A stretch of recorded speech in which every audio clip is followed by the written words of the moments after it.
Serial साथ निभाना साथिया की कहानी आजकल सीरियल की लीड गोपी के संघर्ष के इर्द गिर्द घूम रही है, जो वो कर रही है अपने टूटे हुए मोदी परिवार को एक करने के लिए और अपनी माँ जी को खोया हुआ सम्मान उन्हें वापस दिलाने के लिए। गोपी अब जिस राह पर चल रही है उस पर मुश्किलें तो बहुत हैं, क्योंकि जिगर की पत्नी परिधि और परिधि की छोटी बहू मोनिका दोनों मिलकर गोपी की मुश्किलें बढ़ाने का एक भी मौका नहीं छोड़ते। पहले इन दोनों ने मिलकर साड़ियों में दाग लगाया, फिर गोपी के वर्कर्स को स्लीपिंग पिल्स दे दी, जिसके बाद सभी वर्कर्स सो गए और गोपी का काम रुक गया। लेकिन फिर भी अपनी माँ जी और डॉक्टर कृष्णा की मदद से गोपी ने इन सब मुश्किलों से बाहर निकल जाती है।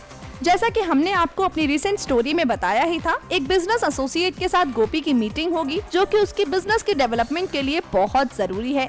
वो मीटिंग की तैयारी भी कर लेगी, लेकिन एंड मोमेंट पर परिधि और मोना मिलकर उसका ये प्रेजेंटेशन बर्बाद करने का प्लान बनाएंगे और इस बार दोनों सफल हो जाएंगे, जिसके बाद गोपी पूरी तरह से टूट जाएगी। लेकिन हमेशा की तरह उसकी माँ जी यानी कोकिला उसे हिम्मत देंगी और फिर गोपी डॉक्टर कृष्णा के साथ मिलकर एक प्लान बनाएंगी। गोपी घर की सारी लेडीज को साड़ी पहनकर रैंप पर प्रेजेंटेशन देने के लिए कहती हैं।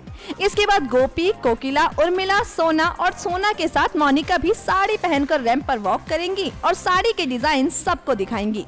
फिर गोपी कस्टमर्स को साड़ी की इम्पोर्टेंस के बारे में बताएंगी और इसके साथ ही सबको बताएंगी कि इन्हें बनाने में सभी ने कितनी मेहनत की है। ये सब देखकर और सुनकर कस्टमर्स इम्प्रेस हो जाएंगे और गोपी को साड़ियों का एक बहुत बड़ा ऑर्डर दे देंगे।